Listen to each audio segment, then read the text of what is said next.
Hello बच्चों, कैसे हो आप लोग।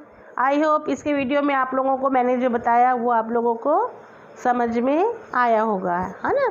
अब हम पाठ को आगे बढ़ाते हैं। हम पढ़ रहे थे पाठ 3, पेड़ हमारे सच्चे साथी।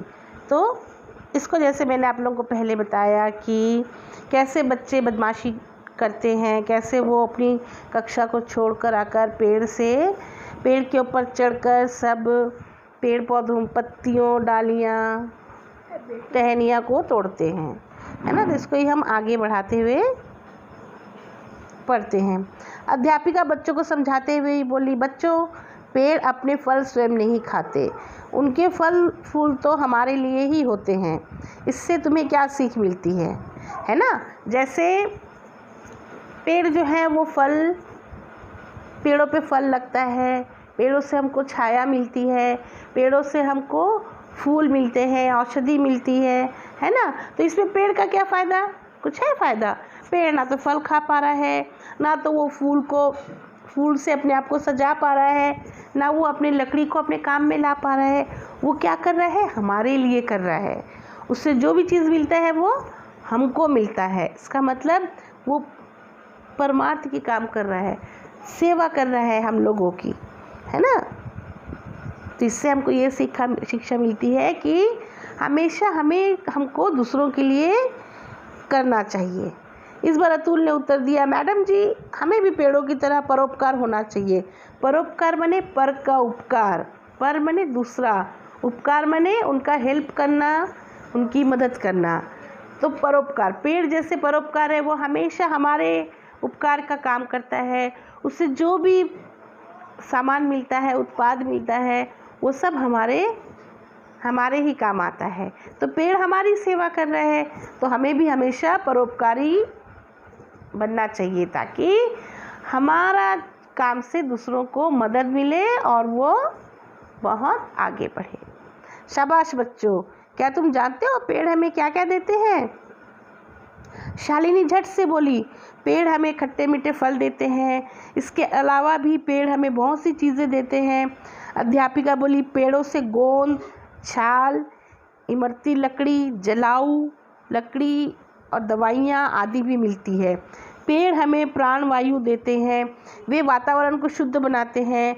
पेड़ों के बिना हम जीवित नहीं रह सकते। हाँ, तो देखिए इसमें जैसे दिया गया, पेड़ से हमको गोंद मिलता है। गोंद किसे कहते हैं, गम। हम जो गम को अपनी कॉपी पेज ये सब चिपकाने के काम में लाते हैं, वो गोंद। और पेड़ों के गोंद जो होते हैं वो खाने के भी काम आते हैं।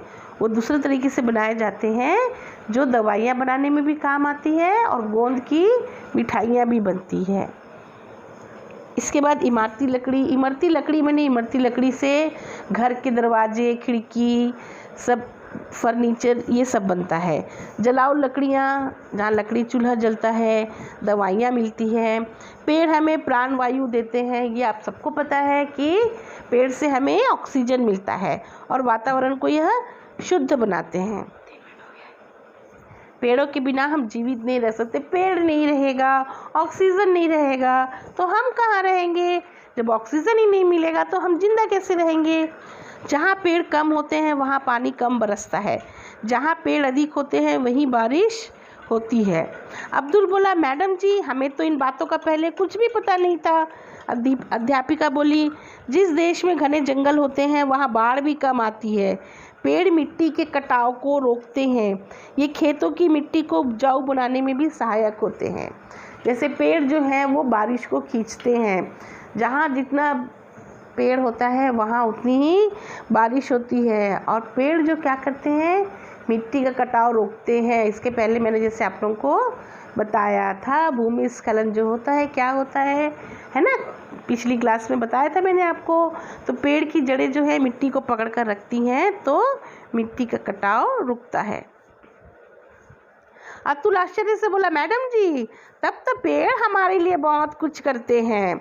हाँ अतुल, पेड़ हमारे सच्चे मित्र हैं, ये हमारे वातावरण को सुखद और सुंदर बनाते हैं। सुखद माने बहुत जो दिखने में अच्छा लगता है और हमारे मन को शांति मिलती है। अभी आप लोग देखे होंगे कि बरसात के समय पूरे पेड़ जो है पानी से धुल जाते हैं, हरे हरे दिखते हैं। तो हमको कितना अच्छा लगता है बरसात के मौसम में सब पेड़ पौधों को देखना, सब जगह हरा हरा ही दिखता है। वो बहुत सुखद होता है और सुंदर बनते हैं, है ना। अनेक कारखाने पेड़ों पर आधारित होते हैं, ऐसे मित्रों को नुकसान पहुंचाना बहुत बुरी बात है, अध्यापिका समझाते हुए बोली। तो पेड़ हमारे मित्र ही हुए जो हमारे हर काम में मदद करते हैं। तो सच्चा मित्र वही होता है जो अपने मित्र के काम में मदद करे और उसकी सहायता करे, है ना। तो पेड़ भी हमारे एक सच्चे साथी हैं। अध्यापिका जी की बात सबकी समझ में आ गई। अतुल पश्चाताप भरे स्वर में बोला, मैडम जी मुझसे भूल हो गई, मुझे माफ़ कर दीजिए।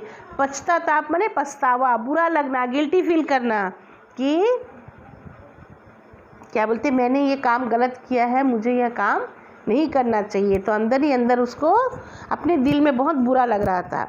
अध्यापिका जी अतुल की पीठ थपथपाते हुए बोली, बेटा तुम तो अभी छोटे हो, पर कुछ समझदार लोग भी जानबूझकर पेड़ों को नुकसान पहुंचाते हैं। इससे वातावरण का बहुत नुकसान होता है।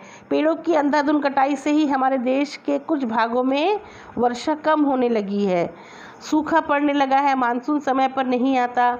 अतः हमें न केवल पेड़ लगाने चाहिए, उनकी सुरक्षा भी करनी चाहिए। जैसे बहुत लोग क्या करते हैं, जो महंगे महंगे पेड़ होते हैं, जैसे इमरती लकड़ियाँ, सागौन लकड़ियाँ होती हैं, चंदन की लकड़ियाँ होती हैं, इन सब की तस्करी होती है।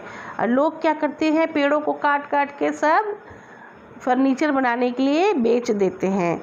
तो ये काम तो बड़े लोगों का रहता है ना। तो ये तो गलत है। इसलिए हम बच्चों का काम क्या है कि हम पेड़ लगाएं। जितना हम पेड़ लगाएंगे उतना ही वातावरण में पेड़ होगा और वातावरण उतना ही स्वच्छ और साफ होगा, शुद्ध होगा। अतुल बोला, आज मेरी समझ में आ गया कि पेड़ लगाना क्यों ज़रूरी है। अगर तुमने यह बात समझ ली है तो इस पर चलकर भी दिखाना। वन महोत्सव आने वाला है, इस अवसर पर खूब पेड़ पौधे लगाना ताकि चारों ओर का वातावरण हरा भरा बन जाए, अध्यापिका ने कहा। हम सब तैयार हैं, अतुल और उसके सहपाठी एक साथ बोले।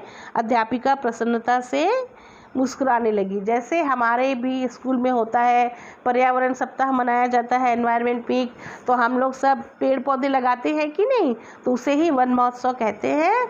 उसमें पूरे विश्व में सब जगह पेड़ पौधे लगाए जाते हैं और वातावरण को शुद्ध बनाने की कोशिश की जाती है। तो चलिए, आज का पाठ यहीं ख़त्म होता है। आपका पाठ 3 पेड़ हमारे सच्चे साथी यहीं ख़त्म होता है। अगले वीडियो में हम अगले पाठ के बारे में चर्चा करेंगे। धन्यवाद, बाय।